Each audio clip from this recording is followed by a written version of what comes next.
Bismillahirrahmanirrahim. Assalamualaikum warahmatullahi wabarakatuh. Al-Fatihah. A'udzu billahi minasyaitonir rajim. Bismillahirrahmanirrahim. Alhamdulillahi rabbil alamin. Ar-Rahmanir Rahim. Maliki yaumiddin. Iyyaka na'budu wa iyyaka nasta'in. Ihdinas siratal mustaqim. Siratal ladzina an'amta 'alaihim ghairil maghdubi 'alaihim waladdallin. Alhamdulillahi rabbil alamin. Alladzi hadana lihadzal Islam wa ma kunna linahtadiya laula an hadana Allah. Ashhadu an la ilaha illallah wahdahu la syarika lah wa ashhadu anna Muhammadan abduhu wa rasuluh. Rabbana iftah bainana wa baina qaumina bil haqq wa anta khairul fatihin. Fasayakfikahumullah wa huwas samiul alim. Amma ba'd. Ashabul kiram, tuan-tuan imam, tuan-tuan Bilal, pengerusi dan seluruh ahli jawatan kuasa surau ad-din, muslimin dan muslimat yang dirahmati Allah sekalian. Alhamdulillahi ta'ala, kita memanjatkan kesyukuran kepada Allah. Dengan keizinannya kita dapat sama-sama dipertemukan sekali lagi pada malam ini. Alhamdulillah, mudah-mudahan pertemuan kita mendapat kebaikan, rahmat dan juga keampunan Allah Subhanahu wa ta'ala, insya-Allah. Muslimin dan muslimat, InsyaAllah pada malam ini seperti biasa kita akan sambung perbahasan dan perbincangan menggunakan kitab 20 golongan yang menyesal pada hari kiamat. Kita sambung bacaan di dalam kitab pada muka surat 79 pada perenggan yang di tengah. Masih lagi dalam golongan yang ke-12 ataupun pada bab yang ke-12, golongan yang akan menyesal pada hari kiamat, iaitu pendendam dan pendengki. Orang yang suka berdendam dan mereka yang suka berdengki. Seandainya mereka mati dalam keadaan tidak sempat bertaubat kepada Allah, maka akan menjadi golongan-golongan yang akan menyesal pada hari kiamat nanti. Na'udzubillahi min zalik. Baik, kita sambung bacaan pada muka surat 79. Bismillahirrahmanirrahim. Boleh jadi sebahagian orang akan merasa hairan sehingga menimbulkan persoalan. Apakah mata yang dengki itu akan mendatangkan sifat yang sedemikian menakutkan? Kami mengatakan iya.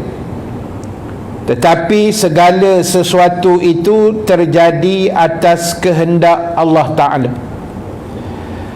Dan Rasulullah sallallahu alaihi wasallam telah bersabda, maka itu benar.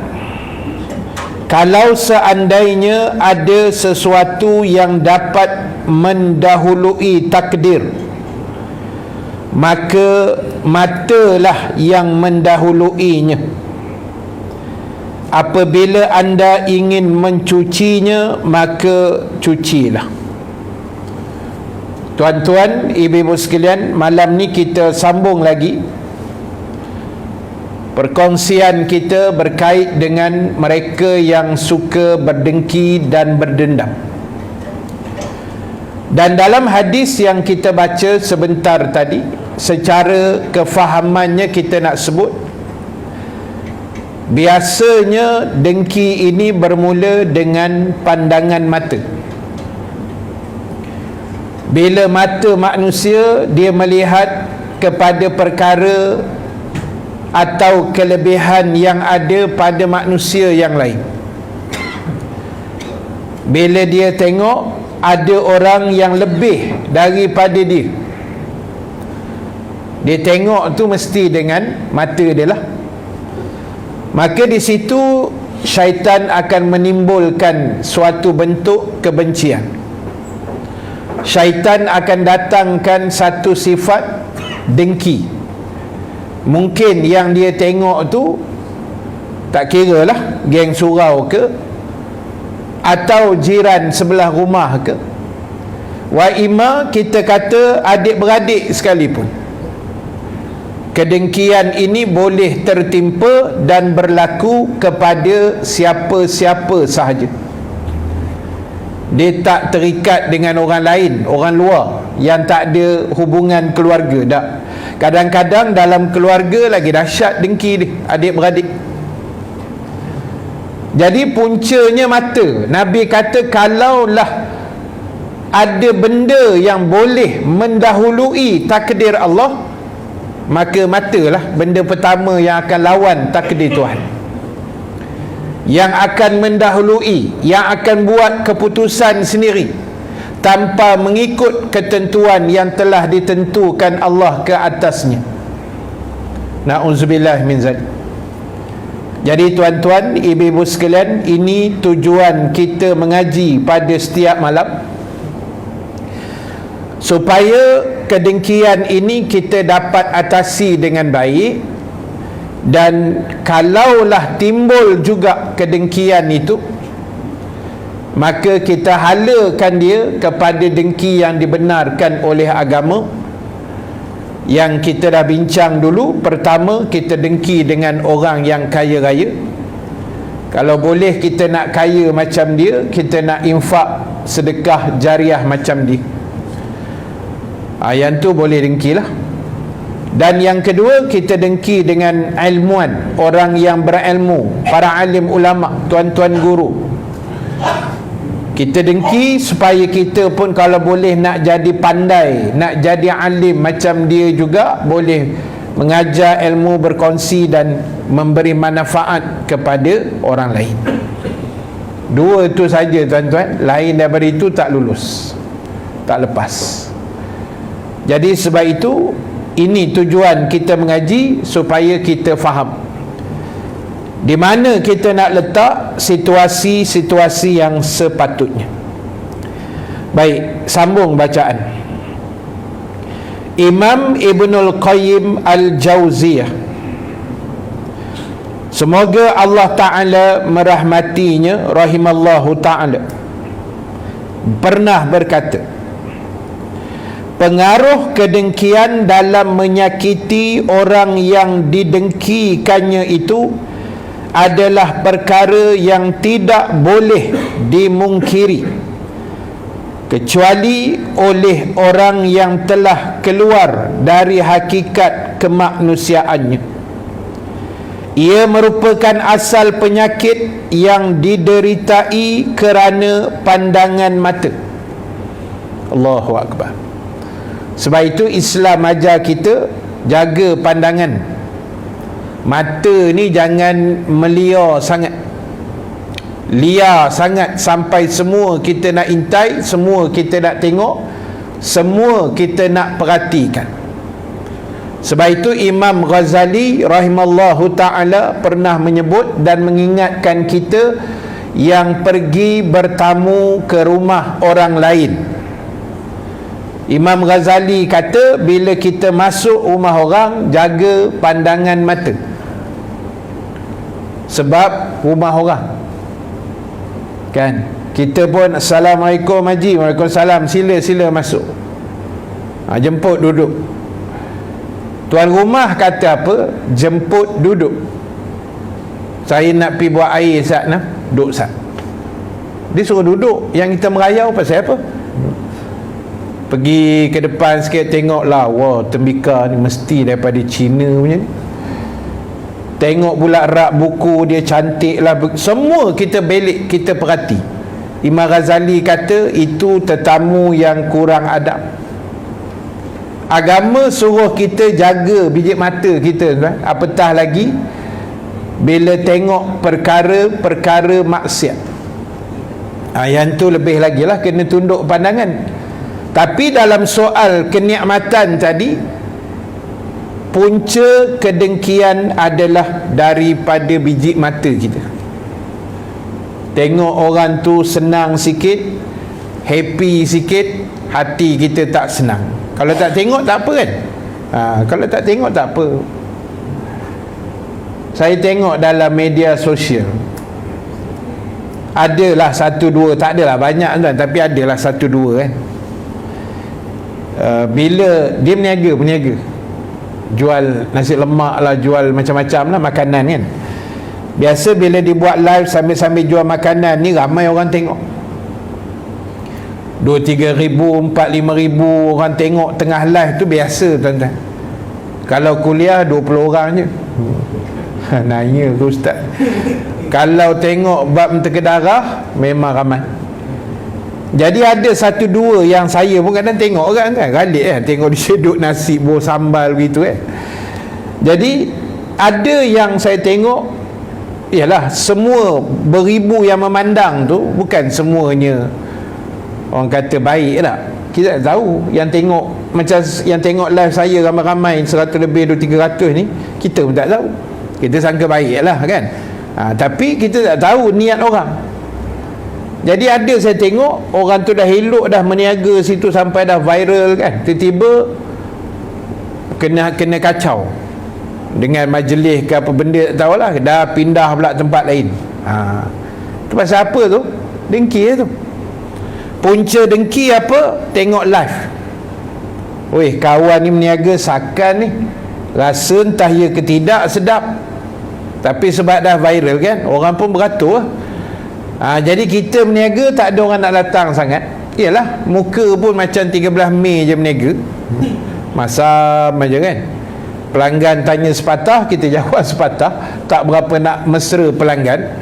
Jadi orang pun tak apa nak beli kat kita. Banyak faktor lah. Tengok orang lain elok, ramai beratur, queue apa semua, kita dengki. Itu punca mata. Allahu Akbar. Jadi sebab itu tuan-tuan, dia kaedah dia gini je tuan. Kita pegang satu prinsip. Semua rezeki makhluk termasuk kita manusia ni Allah yang susun.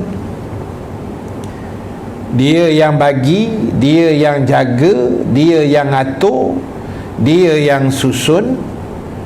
Jadi tak payah kita berdengki dengan orang. Itu aja. Sebab masing-masing Allah dah susun atur rezeki masing-masing dengan terbaik. Rezeki tuan-tuan, malam ni dapat hadir kuliah. Ini rezeki tuan-tuan ni. Walaupun hujan lebat. Saya keluar rumah tadi tak hujan tuan-tuan. Masuk kawasan wali-wali Allah, dia hujan. Lebat gila tuan.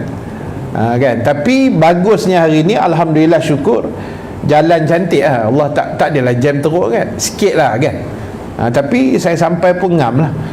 Jadi tuan-tuan, nak sebutnya apa, rezeki kita Allah susun dah. Bila Allah susun ni, bukan semalam. Sebelum kita wujud, sebelum kita lahir, kita wujud ni Allah dah atur siap lah. Cuma syarat je bila duduk dalam perut ibu 4 bulan 10 hari tu, alastu bi rabbikum qalu bala syahidna. Masa itu Allah dah agihkan, ni rezeki engkau hidup, banyak ni makan nasi, muntah darah, semua dah atur siap lah. Tak. Jadi apa yang perlu kita kalut dengan orang? Biarlah rezeki dia, rezeki kita pun ada. Apa yang nak dirisaukan? Tapi sebab manusia ni, dia memang ada penyakit tu, yang kadang-kadang hatinya kotor, dia tak boleh tengok orang lebih pada dia. Itu yang nak jadi masalah. Jadi tuan-tuan, ibu-ibu sekalian, Imam Ibnul Qayyim dah sebut dah benda ni lama dah. Punca daripada pandangan mata. Dan sesungguhnya jiwa yang keji dan pendengki itu disebabkan oleh keadaan kedengkiannya, dan kemudian mengarahkannya kepada orang yang kedengkiannya, sehingga mendatangkan pengaruh kepadanya dengan perlakuan tersebut. Dia kalau tengok dengki je boleh tahan lagi, kan? Dia tak puas hati dengan kita sebab kita berniaga maju lah, boleh tahan lagi, sakat tak puas hati je. Tapi dia ada tindakan susulan. Tindakan susulan tu yang bahaya. Dia buat cerita lah, kasar sikit, main ilmu hitam. Dia macam tu lah. Dia ada tindakan susulan tu, kata Ibnul Qayyim Al-Jauziyah. Kalau sekadar dengki je satu hal, ada pula susulan dia, tindakan dia, kan? Buat cerita yang bukan-bukan, kan? Contoh lah, ini contoh, tak berlaku lah, ini saya buat andaian contoh je. Katalah orang dengki dekat ustaz lah, dia kata jangan panggil Ustaz Rahim Nasir, dia kalau tak ada 500, 1000 jangan panggil lah ceramah. Dia buat cerita, contoh dia buat cerita. Tak. Jadi orang tak tahu, jom pangkal, dengar-dengar percaya buta-buta, tak selidik apa benda tak. Jadi kita jangan buat gitu, tuan. Jangan timbul kedengkian tu, dia akan merosakkan masyarakat. Atau kalau bahasa mudah paling senang kita faham, tuan-tuan, tak ada untungnya orang yang berdengki. Tak ada apa untung pun sebenarnya. Untung dia apa? Dia rasa puas hati, itu je lah. Puas hati ustaz, seminggu dah kedai burger dia tutup, puas hati ustaz, itu je lah. Dosa dapat. Punca tutup tu mungkin kita adalah benda kita sebar yang tak elok lah, pasal kawan tu ke macam mana. Lali orang pun percaya, habis kedai dia tutup dah, seminggu tak berniaga. Jangan, tuan-tuan, kita jangan buat orang naya gitu. Baik, sambung lagi. Rasulullah SAW yang mulia telah memperingatkan perihal kedengkian dan pengaruhnya yang buruk itu, di mana baginda bersabda, "Iyyakum wal hasad, fa innal hasada." Nabi kata, berhati-hatilah kamu dengan kedengkian, sifat dengki itu. Nabi suruh kita berwaspada, berhati-hati, berjaga-jaga, kata Nabi, kerana kedengkian itu boleh membakar atau menghapuskan kebaikan. Fa innal hasada ya'kulul hasanat kama ta'kulun narul hataba. Kerana, kata Nabi, kedengkian itu boleh menghapuskan segala kebaikan kita, sebagaimana api yang telah membakar kayu api, atau api yang membakar rumput dalam riwayat yang lain. Rugi, tuan-tuan, rugi besar lah. Dah lah nak buat baik bukan senang punya cerita, tuan-tuan. Kita nak buat kebaikan ni bukan cerita senang. Tuan-tuan nak mari kuliah maghrib malam ni, bukan siap-siap mandi, boh telekung, kopiah jalan. Bukan. Ada je dia punya halangan tak? Cari kunci motor tak jumpa. 15 minit lah rasa macam malas aku nak pergi surau malam ni. Entah mana pula kunci motor ni. Start dah jumpa dah kunci, start tak hidup pula dah. Kalau pergi pasar malam, motor hidup sendiri. Baru niat lagi pasar dah menyala motor kat luar dah. Siapa start pun tak tahu. Setan kot. Kan? Tapi nak pergi kuliah, saat lagi memulai perut lah, kain pelekat dah salah ambil lah, kopiah kotor pula patah balik, macam-macam kan. Minyak motor nak habis, bini suruh beli pamper anak pula. Ada je time-time maghrib. Tak, dia bukan cerita senang start motor tu pergi surau, bukan. Kita nak pergi haji tuan-tuan, ni 2024. Kalau tuan-tuan daftar haji tahun lepas 2023, gilirannya lebih kurang 2090. Tengkorak hidup lah masa tu. 2090, berapa puluh tahun tu? Lebih kurang 65 tahun lah, 70 tahun lagi. Mampus tuan. Dia bukan daftar tahun lepas, tahun ni terbang, belum tentu ni. Kalau ikut queue, itulah nombor dia, 2090. Dia cerita nak buat ibadah, nak buat baik ni bukan senang tuan-tuan. Hari ni hari Selasa tak? Rabu, Khamis. Khamis ni kita malam ni dah niat dah. Azam tahun baru saya Ustaz. InsyaAllah saya berjanjilah dengan diri saya, Isnin Khamis ni saya nak puasa sunat lah sepanjang tahun 2024. Dia punya bunyi azam tu nampak macam ahli syurga dah lah. Mari hari Khamis pagi mula. Allah Ustaz, bukan tak nak puasa Ustaz, tapi itulah perut ni dia pedih pula awal pula pagi ni Ustaz. 8.30 dah keruk-keruk lah perut. Dia puasa sunat memang macam tu tuan-tuan. Dah dalam rumah tu kita seorang je puasa, tuan-tuan ingat senang ke? Puasa Ramadan senang, satu dunia puasa. Puasa 6 Syawal 6 orang je puasa. Nama pun puasa 6. Allah, jenuh tuan-tuan. Jenuh nak starting puasa 6 tu kan. Tunggu Ramadan besok 3 bulan lagi Ramadan tak? Lepas tu raya. Kita start je raya pertama tu, nak mula tu, nak start puasa 6.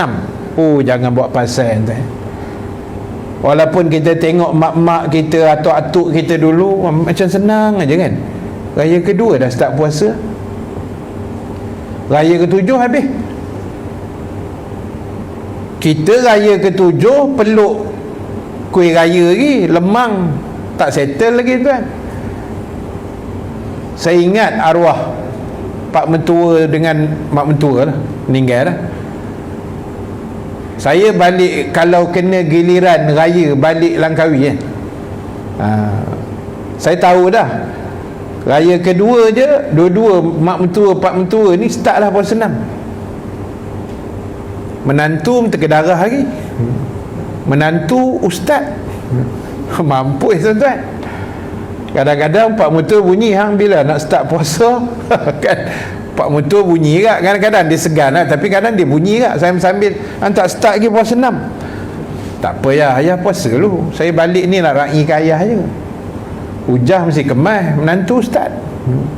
Saya baik tak keluar dalil tuan kan. Saya kata tak apa, ayah puasa je, saya balik KL nanti saya puasa lah, saya balik Langkawi ni nak makan-makan kan. Itu tara ustaz tu. Kalau tak ustaz macam ni tuan. Susah nak start. Tiba-tiba dah longgok pahala, tiba-tiba berdengki tuan-tuan. Kita dengki dekat orang, kita dendam dekat orang, tak puas hati dekat orang, kita buat naya ke orang.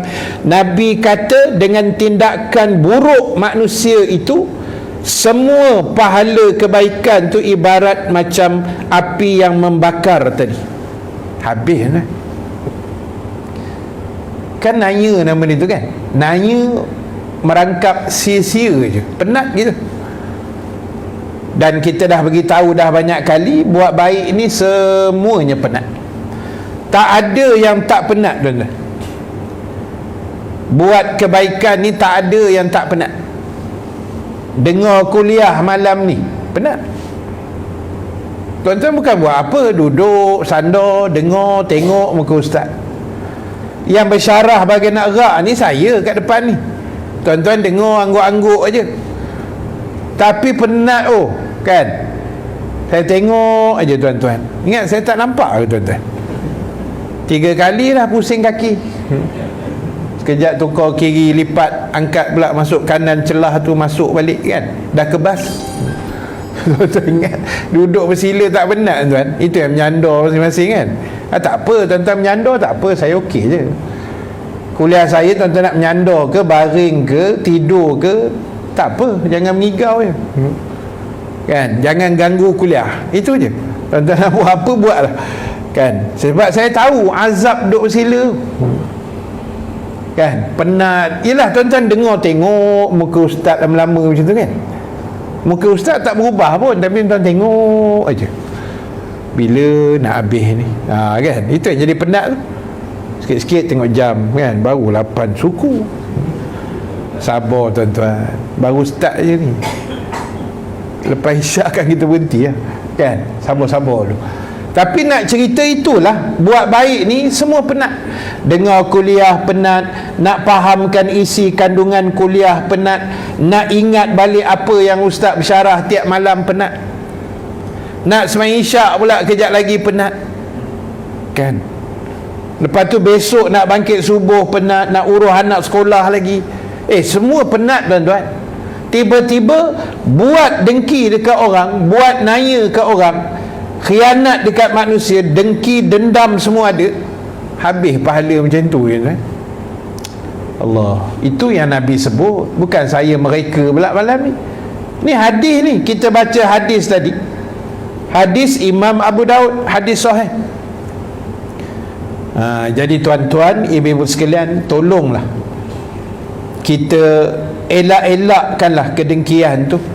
Macam saya kata tadilah, sebenarnya tak ada apa yang kita nak perlu dengki pun. Tak perlu.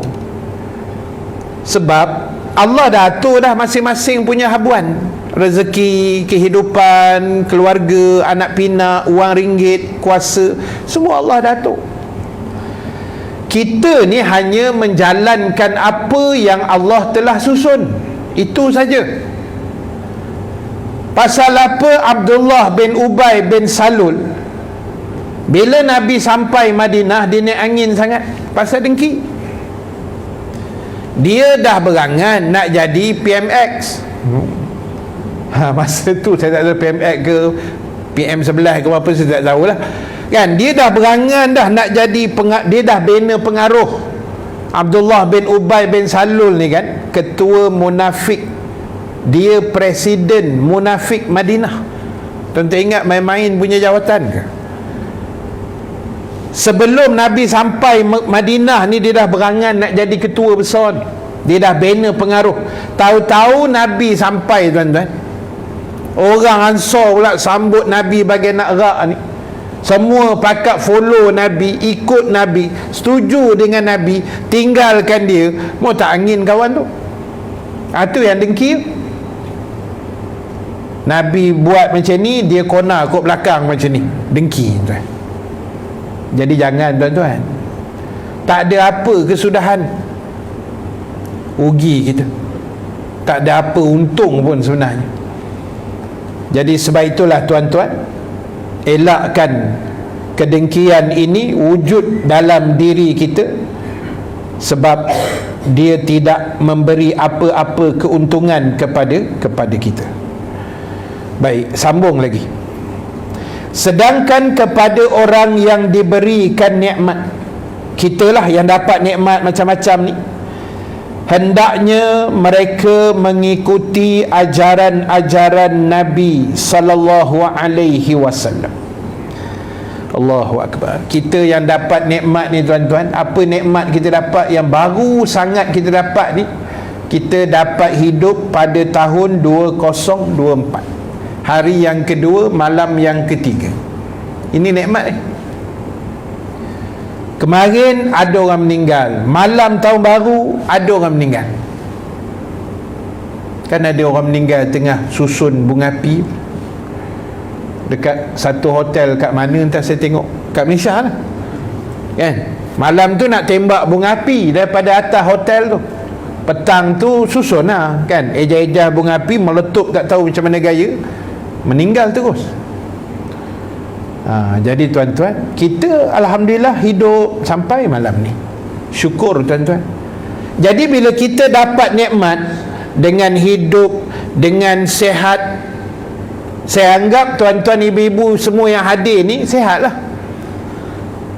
Yalah, kalau tak sihat sungguh tak datang kita tuan-tuan. Walaupun kita adalah sakit-sakit sikit tu kan, sakit lutut, kebas-kebas sikit, itu biasalah sakit-sakit tu. Tapi tuan-tuan ibu-ibu boleh datang, ini nikmat ni.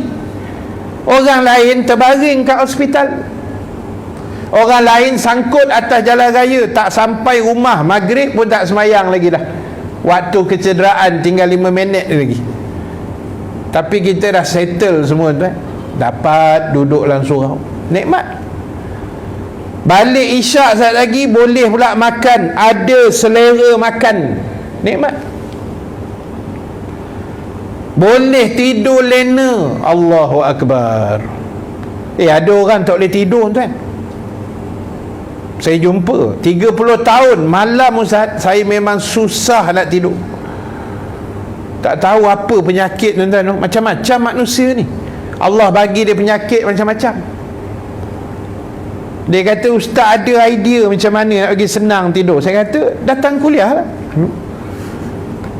Itu je formula dia. Tak payah pening-pening kan, senang je dah. Jadi tuan-tuan, ada orang malam tak boleh tidur tuan-tuan. Ada tuan-tuan. Kita balik sekarang kena nasi ke apa sikit lah, kuih-kuih ke lapik perut malam-malam nak tidur.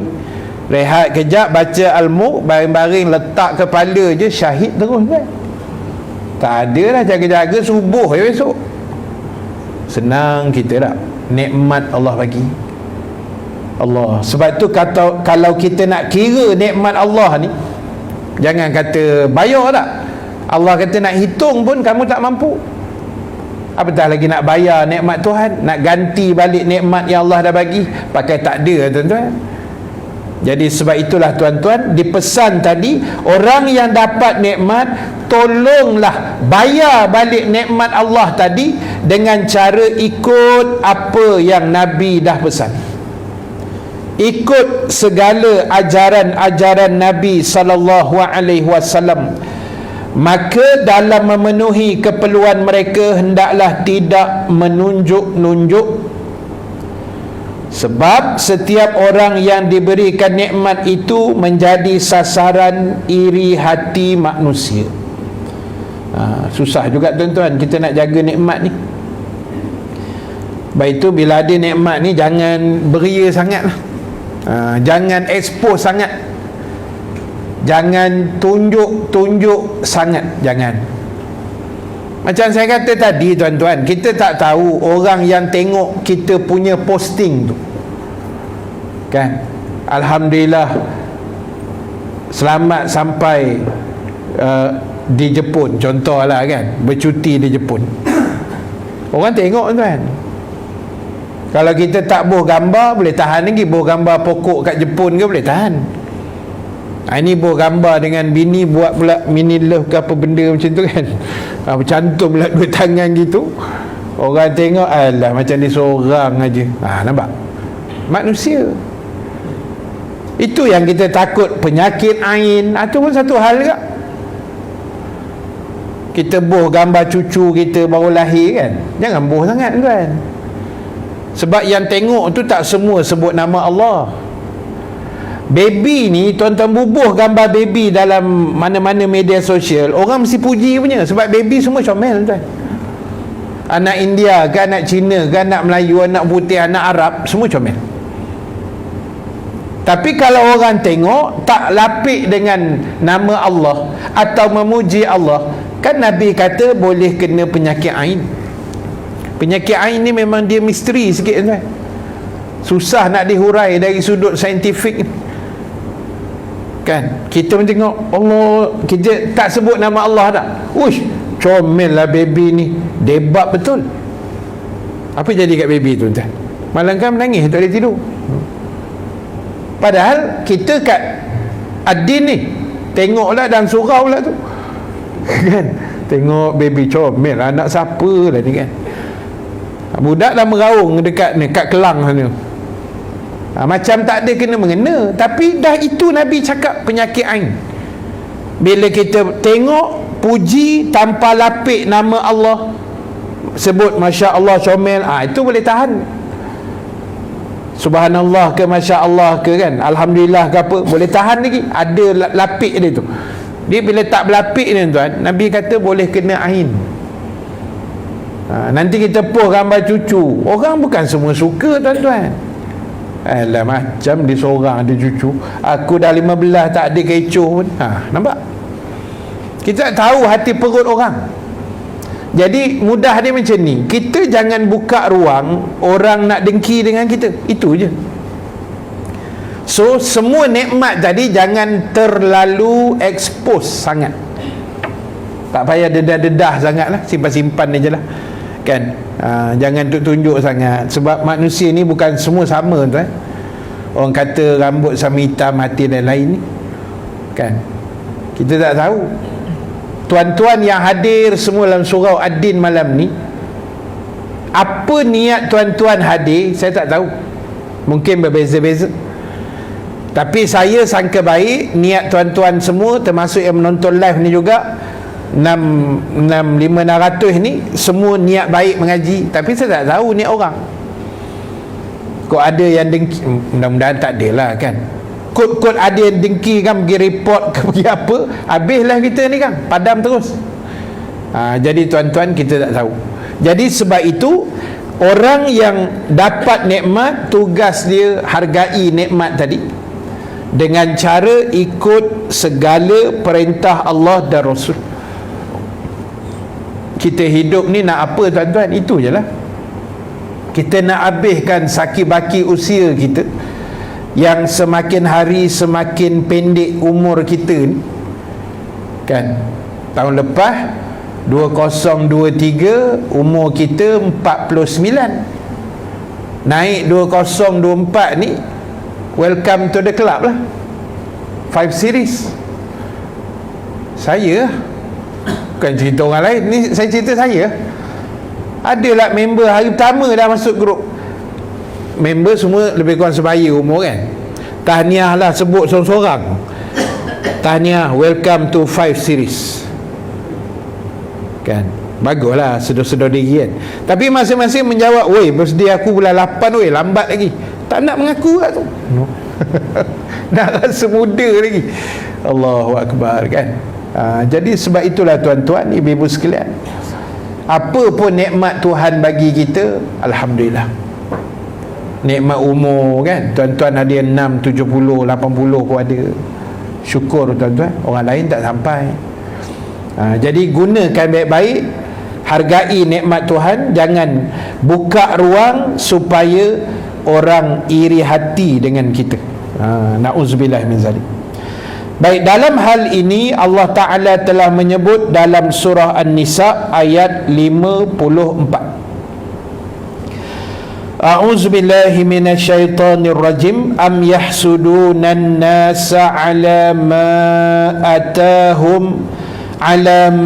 atahumullahu min fadlih faqad atayna ala Ibrahim al-kitaba wal hikmah wa atainahum mulkan azima.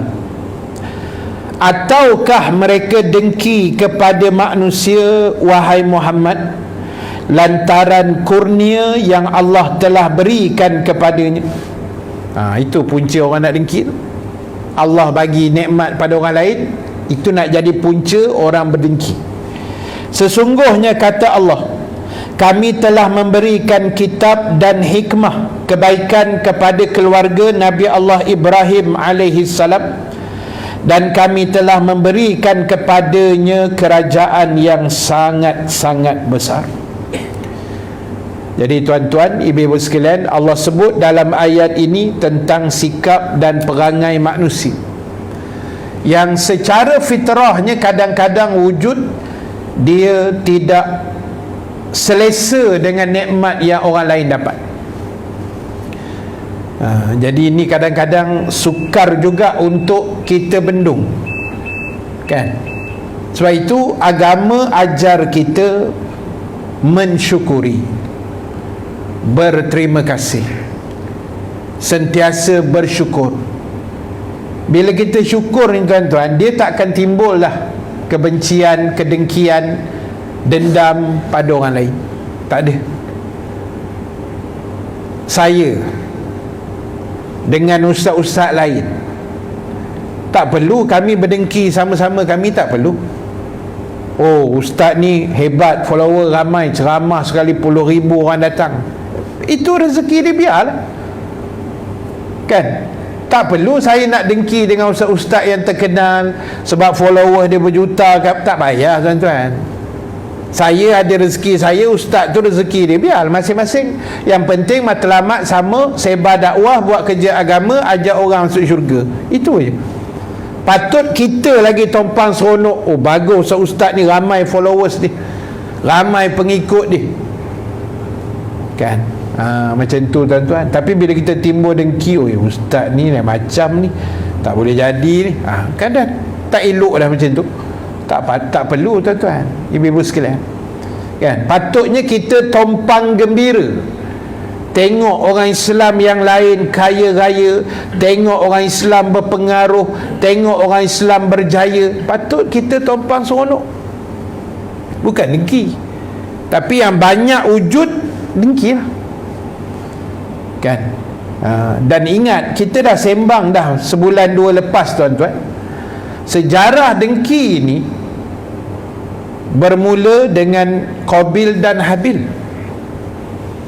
Tamadun awal manusia, anak-anak Nabi Adam alaihissalam yang dilahirkan kembar tu, situ dah Allah tunjuk awal tamadun manusia lagi dah start berdengki dah. Dan bahayanya dengki ni, dia sampai membunuh. Dia bukan tak bertegur siapa je, bukan raya tak datang raya, tak, sampai bunuh tuan-tuan. Banyak dah kes. Dan bukti dia, Qabil bunuh adik dia sendiri, Habil, sebab dengki tak dapat pasangan yang dia nak masa kahwin tu. Dia nak kahwin dengan kembar dia sendiri, mana boleh. Aturan syariat masa tu kena kahwin bersilang, cross. Dia kena ambil pasangan kembar Habil, adik dia. Habil ambil kakak, macam tu lah. Tapi dia tak puas hati, dengki punya pasal, kan? Macam selalu kita tengok cerita Melayu lah. Engkau tak dapat, aku tak dapat, engkau pun tak dapat power tu. Allah, macamlah jantan tu seorang ada dalam dunia tu. Carilah jantan lain kan? Tapi cerita Melayu macam tu. Aku tak dapat, engkau pun tak dapat. Apa benda kita ni? Jadi itu sebablah tuan-tuan, kena sentiasa mensyukuri, sentiasa berterima kasih, sentiasa bersyukur atas nikmat-nikmat yang Allah dah hadiahkan pada kita, sekecil nikmat sampai sebesar nikmat. Kita Islam, kita hidup, kita ada iman, itu sebesar nikmat. Jadi belajarlah berterima kasih, belajarlah mensyukuri, belajarlah menghargai. Kalau kita tengok Allah beri nikmat pada orang lain, itu rezeki dia, kita tompang gembira, itu saja. Adik-beradik kita ramai yang berjaya, mungkin kita je kurang sikit berjaya. Tak apa, kita tompang gembira adik-beradik kita berjaya. Apa yang nak dengki pula?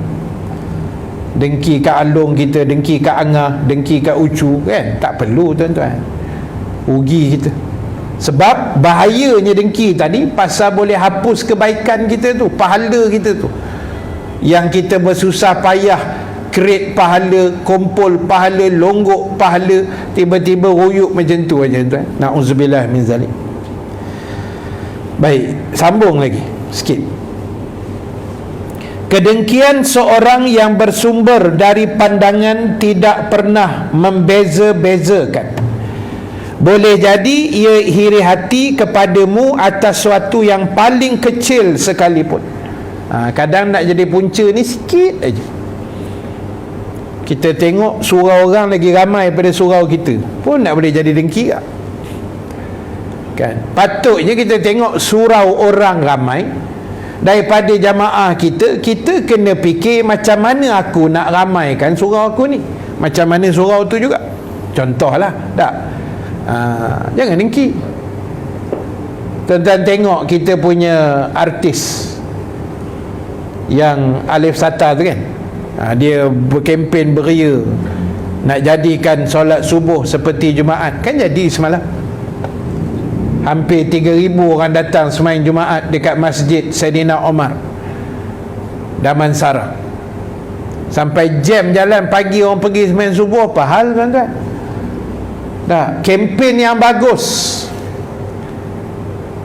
Patutnya kita pun mikir jalan macam mana kita nak buat dekat Adin ni, nak bagi jamaah ramai, bagi budak-budak boleh datang. Fikir cara, bukan dengki lah dia tu arti boleh lah sembang besar. Asal pula kan? Patutnya kita cari jalan, apa teknik yang dia buat, cara kempen dia, pendekatan dia macam mana, kita tiru lah. Bukan dengki tak ketahuan, bukan. Kadang jadi dekat surau masjid pun jadi kat benda ni kan. Tengok masjid tu duit banyak, kita duit sikit, dengki. Dia sekarang ni bukan duit banyak, duit sikit, macam mana kita menghabiskan duit tu, bukan mengumpulkan, menghabiskan. Orang infak untuk dihabiskan, bukan dikumpul. Kan. Jadi tuan-tuan, sebab itu kadang-kadang dengki ni punca sikit saja, tak, dia tak perlu nak besar. Maka oleh itu wahai saudaraku, perbanyakkanlah mohon perlindungan dan beristighfar kepada Allah. Istighfar kepada Allah dan membenteng diri dengan ajaran-ajaran Al-Quran. Jadi sebab itu agama ajar kita banyakkan istighfar, minta ampun dengan Allah. Sebab dosa kita banyak tuan-tuan, itu aja. Dosa kita banyak tuan-tuan. Sebab itu saya pernah sebut beberapa hari sebelum tahun baru itu hari, antara pesanan Abu Hurairah, sahabat Nabi yang mulia, dia kata bila masuk je tahun baru, dia kata aku akan jadi resah gelisah. Sebab antara sebabnya dia kata kerana ruang pengampunan Allah kepada aku semakin sedikit. Pasal dah naik tahun, umur dah makin pendek, ruang aku beramal pun dah makin sikit, kata Abu Hurairah. Patut kita muhasabah macam tu lah kan. Bila dah makin naik tahun ni, makna umur kita dah makin pendek kan. Dah makin pendek. Jadi bila makin pendek, ruang beramal tu dah makin sedikit, umur dah makin meningkat, tahap kesihatan kita makin menurun. Tuan-tuan tak payah sembang lah zaman bujang, tak payah. Itu memang handal semua. Zaman bujang dulu apa yang kita tak buat? Pokok manggis sampai pucuk atas kali tu, pasal bujang, semua kita handal kan. Dah masuk 5 series, 6 series, 7 series ni, bini kata bang pergi kedai je beli telur sepapan. Kita pun beli, pegang-pegang telur sepapan, balik slip disk terus. Pasal kita dah berumur tuan-tuan. Saya tengok dalam beberapa grup ni, Ustaz Sapidin kita lah, sahabat saya juga, siapa nak join ni lawan bola, syarat 35 tahun ke atas, geng ustaz lah ni. Saya pun tengok WhatsApp tu, aku nak masuk nama ke tak masuk. Lepas tu ada position pula, penjaga gol, back, tengah, striker. Saya fikir kalau aku masuk, aku nak letak kat mana ni? Nampak-nampak gaya macam jaga gol dia, nampak gaya. Pasal apa? Kita dah tua tuan-tuan, sedar diri. Lainlah iklan tu sampai umur kita 20, 17. Tu memang letak penyerang terus nombor 7, Cristiano Ronaldo terus. Ini dah 50 ni tuan-tuan, berjalan lagi banyak pada berlari. Hati-hati nak letak striker, tak payah tuan-tuan. Kalau striker tak ada offside, main curi ayam, boleh duduk kat tiang tu je. Tunggu bola sampai. Kan? Nak lawan dia malam besok ke lusa tuan. Ni koran tak cukup ke ni? Saya pun tengah istiharah, aku nak masuk nama tidak ni. Kan? Pasal sedar diri kan. Kan aku masuk menyusahkan tim aja. Jenuh kutip bola aja banyak kan. Nah, jadi pasal apa? Pasal kita dah meningkat usia. Lagi berumur, kesihatan kita lagi menurun kan. Lagi tak larat, lagi penyakit, lagi tulang dah reput. Duduk lama dah tak boleh, duduk bersila dah tak larat, nak kena duduk atas kursi semayang, macam-macam. Allahu Akbar. Jadi dalam tahap itu pun nak dengki pula dengan orang. Tak payah tuan. Hentikanlah kan. Orang Negeri Sembilan kata mengambil boreh tuan. Rugi je. Nauzubillah min zalik. Jadi sebab itu dia kata banyakkan istighfar kepada Allah. Duduk tak duduk, astaghfirullahalazim, astaghfirullahalazim, supaya setan tu tak mudah nak masuk tuan. Setan ni dia tunggu lubang aja tuan. Dia tunggu peluang kita tersilap sikit, terleka sikit, kita dia masuk lah. Setan tu memang setan. Dengar dia setan marah ni. Kan, setan tu dia memang setan tuan-tuan. Kerja dia nak cari ruang, nak menjahanamkan rumah tangga kita, nak menjahanamkan hubungan kita adik-beradik, nak menjahanamkan hubungan kita sesama kawan, nak jahanamkan kita dengan jiran. Itu kerja setan. Tiba-tiba kita buka pintu, wahai setan, welcome to the club. Panggil tak dia masuk, tolong racun kita. Rugi tuan. Kita baca Yasin tiap malam Jumaat. Alam ahad ilaikum ya bani Adam alla ta'budu syaitan innahu lakum aduwwum mubin. Itu yang kita baca malam-malam Jumaat selalu, ataupun malam lain pun tak kisahlah. Kita baca Yasin tu kan. Ayat berapa tu? 49 ke berapa entah. Allah sebut, tidakkah kami telah ikat perjanjian dengan anak-anak Adam bahawa jangan kamu menyembah syaitan. Hidup ni tak boleh sembah syaitan, tak boleh ikut syaitan. Sebab apa? Innahu lakum aduwwum mubin. Kerana syaitan itu musuh kamu paling besar sekali. Jadi tuan-tuan, tiba-tiba kita buka ruang syaitan nak jadi musuh kita. Rugi ya? Nak jadi kawan pula kan. Rugi kita tuan. Na'udzubillah min zalik. Jadi banyakkan istighfar dan bentengkan diri kita dengan Al-Quran. Mohonlah kepada Allah agar dijaga dan dipeliharanya kita ini. Siapa nak jaga kita tuan? Allah Ta'ala lah. Siapa lagi? Kita nak jaga diri sendiri pun tak lepas tuan. Kita rasa apa? Saya ni ustaz, saya pun tak tahulah ustaz macam mana saya boleh sakit ni. Padahal saya jaga semua makan minum. Kan? Sakit tak? Sakit. Satu hari sampai masa sakit ni. Walaupun tuan-tuan telan vitamin ke, suplemen ke, jaga pemakanan, minyak-minyak tak makan, goreng-goreng pun sekali-sekala je balun. Hari dia nak datang sakit tuan-tuan, dia sakit tuan-tuan. Tapi tak apalah, kita ikhtiar kan. Tapi nak sebut, kita jaga diri pun tak lepas tuan-tuan. Allah yang jaga kita. Tuan-tuan datang dari rumah tadi, bukan jauh mana pun, tak sampai 2-3 kilo tuan-tuan datang. Area-area sini je tuan-tuan duduk saya rasa. Walaupun dekat, ada yang berjalan kaki, ada yang naik motor, kereta, tapi Bismillahirrahmanirrahim tu kena juga baca, kena minta perlindungan, keselamatan pada Allah. Sebab Allah yang menjaga kita. Tambah saya yang lagi jauh datang daripada tuan-tuan. Kan, saya hari-hari nak keluar mana-mana pun saya akan buka Google Map dulu. Tadi lepas asar 5 lebih saya buka, saya tengok Surau Ad-Din daripada rumah ditulis 38 minit. Itu maknanya standard punya jalan, laluan cantik lah maknanya. Dia tak keluar merah sangat, dia tak keluar 1 jam setengah, tak ada. 38 minit tu kira normal punya perjalanan, tak ada heavy punya jam. Tapi saya baca doa tak? Saya kena baca doa juga. Bismillah, tawakal Allah. Ya Allah, aku nak pergi Surau Ad-Din, kau mudahkanlah perjalanan aku, selamatkanlah perjalanan aku pergi balik, mudahkanlah urusan kuliah aku, mudahkanlah urusan life aku ya Allah. Mudah-mudahan ada yang terkesan dengan apa yang aku sampaikan dalam kuliah ni ya Allah. Itulah doa saya setiap hari tuan.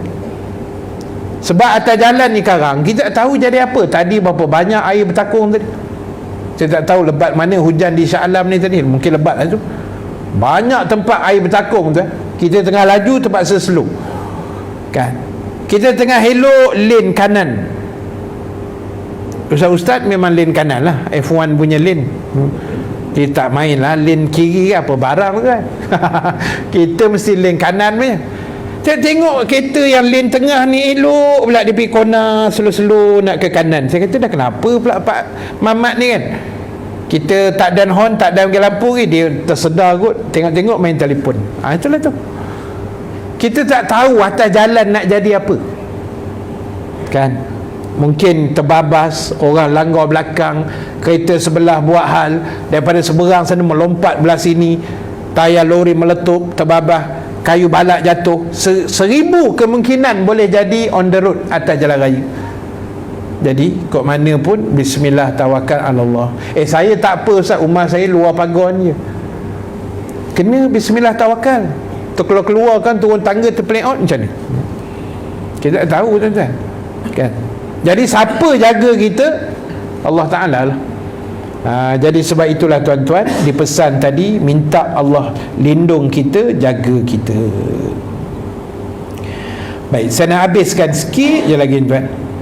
Perhatikanlah kepada firman Allah ketika Allah mengingatkan Nabi-Nya Muhammad sallallahu alaihi wasallam dari pandangan mata orang-orang yang dengki. Maksud ayat 51 surah Al-Qalam. Dan sesungguhnya orang-orang yang kafir itu benar-benar hampir menggelincirkan kamu dengan pandangan mereka tatkala mereka mendengar Al-Quran dan mereka berkata, sesungguhnya Muhammad itu benar-benar gila. Ini Allah cerita dalam Quran. Orang kafir ni dengki tak kira dengan Nabi kan. Sebab apa dengki? Punca kuasa dengki. Kerana harta orang dengki, kerana pangkat orang dengki, kerana kecantikan orang dengki, kerana keselesaan hidup orang dengki, kekayaan orang dengki. Kenapa Quraisy dengki kat Nabi? Sebab mereka bimbang Nabi ada pengaruh yang akhirnya Nabi akan berkuasa di Mekah, mereka hilang kuasa. Itu je sebenarnya. Itu yang halau Nabi pergi Madinah. Dia tak nak Nabi take over Mekah tu. Pergi Madinah pula dah naik Dolah bin Ubay bin Salul tadi kan. Kawan baru berangan nak jadi PMX. Tengok-tengok Nabi pula sampai, ruyuk terus tuan, dengki pula. Na'udzubillah min zalik. Jadi tuan-tuan, akhir sekali saya nak sebut di hujung kuliah kita pada malam ini, yang pertama sekali tuan-tuan, buang penyakit hasad, dengki, khianat, dendam, apalah istilahnya, daripada lubuk hati kecil kita. Tak ada untung tuan-tuan, tak ada apa yang untung pun, tak payah dengki. Yang kedua, untuk mengelakkan kedengkian ni terus berleluasa dalam hidup, jadilah hamba yang sentiasa mensyukuri. Alhamdulillah ya Allah, terima kasih Engkau bagi aku nikmat, walaupun tak seberapa, aku syukur ya Allah. Cukup tuan. La azidannakum, kamu syukur, Allah kata aku tambah lagi. Apa yang kita nak risau? Makan minum kita, wang ringgit kita, kesihatan kita, Allah yang bagi. Asbabnya usahalah, tapi hakikatnya semua daripada Allah. Jadi bila kita yakin dengan Allah, pegang janji Allah, syukur pada dia, Allah dah janji dah, la azidannakum, aku akan tambah. Jadi itu nombor 2 lah. Maknanya banyakkan bersyukur. Nak bersyukur ni macam mana? Tengok orang yang kurang daripada kita, jangan tengok orang yang lebih. Kita naik kereta, tengok orang naik motor, baru datang syukur. Kita naik Proton, tengok orang naik Mercedes, mana nak datang syukur tuan? Tak jadi. Tak, tengok orang yang lebih bawah pada kita. Kita naik motor, tengok orang naik basikal. Aku walaupun motor laju juga, daripada basikal kena kayuh. Orang naik basikal, tengok orang jalan kaki.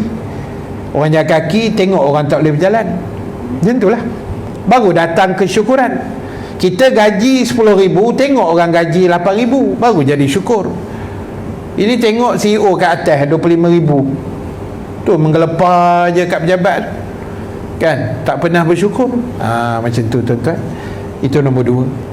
Dan yang ketiga, yang terakhir untuk malam ni tuan-tuan, seperti biasa yang sering saya pesan di mana-mana, kita jangan tinggalkan majlis ilmu, online ke, offline ke, hadir dalam surau ke, apa cara sekalipun kita mengaji. insya-Allah mudah-mudahan Allah beri kefahaman, Allah beri kebaikan kepada kita semua, insya-Allah. Dan terima kasih pada muslimin muslimat yang hadir pada malam ini dalam surau kita, dan semua yang menonton, terima kasih banyak. Mudah-mudahan ada manfaat, ada kebaikan yang dapat kita ambil bersama. InsyaAllah kita sambung huraian yang berikutnya. Panjang lagi, ada sikit lagi, ada 2 muka surat lagi. Kita akan habiskan insyaAllah jadual kita bulan depan, Februari 2024. Dan seperti biasa, saya minta laluan malam ni kutipan tabung kebajikan dan tabung pembinaan tahfiz Al-Khairiyah yang sudah masuk fasa yang ke-6 untuk kita membina kuartus guru di kampung Sungai Pagi Berang, sahabat saya Ustaz Farhan Suhud. Jadi untuk fasa ke-6 ni 1.4 juta lah, dan saya yakin malam ni boleh dapat 1 juta lah, insya-Allah. Kutipan tabung kita, kalau tak RM1 pun RM1 tu insya-Allah kot. Tapi tak apa tuan-tuan boleh bubuh je, RM1, RM2 pun, berapa pun tak apa. Dan tak buat duit, QR code pun ada, boleh scan, tak ada masalah. Terima kasih atas sumbangan tuan-tuan, mudah-mudahan Allah memberkati. Dan saya minta maaf sekali lagi, buah anggur masih belum ada stok lagi tuan-tuan, daripada bulan lepas kan saya tak bawa. Malam ni pun tak ada, maknanya dah genap sebulan dah stok tak ada. Katanya Januari inilah baru nak sampai. Jadi saya pun sedang tunggu, ada rezeki nanti kita bawa balik lah, insya-Allah. Baik, terima kasih pada semua. Yang baik, yang benar daripada Allah, yang kurang kelemahan diri saya sendiri. Panjang umur, murah rezeki, kita jumpa bulan depan insya-Allah. Yang baik, yang benar daripada Allah. Kita tangguhkan dulu majlis dengan tasbih kafarah, suratul As dan bacaan doa. Subhanakallahumma wa bihamdika, nashhadu an la ilaha illa anta, nastaghfiruka wa natubu ilaik. Bismillahirrahmanirrahim. Wal 'asri innal insana lafi khusr illa allazina amanu wa 'amilus salihat wa tawasaw bil haqq wa tawasaw bis sabr. Bismillahirrahmanirrahim. Alhamdulillahi rabbil alamin. Wassalatu wassalamu ala asyrafil anbiya'i wal mursalin Sayyidina Muhammad wa ala alihi wa sahbihi ajma'in. Allahumma ja'al jam'ana haza jam'an marhuma وتفرقنا من بعده تفرقا معصوما ولا تجعل اللهم فينا شقيا ولا محروما ولا مترودا وصلى الله على سيدنا محمد والحمد لله رب العالمين. Assalamualaikum warahmatullahi wabarakatuh. Terima kasih semua. InsyaAllah kita jumpa 10 lebih nanti untuk Al-Waqi'ah dan Al-Mulk. InsyaAllah 10 lebih lah. Bye bye.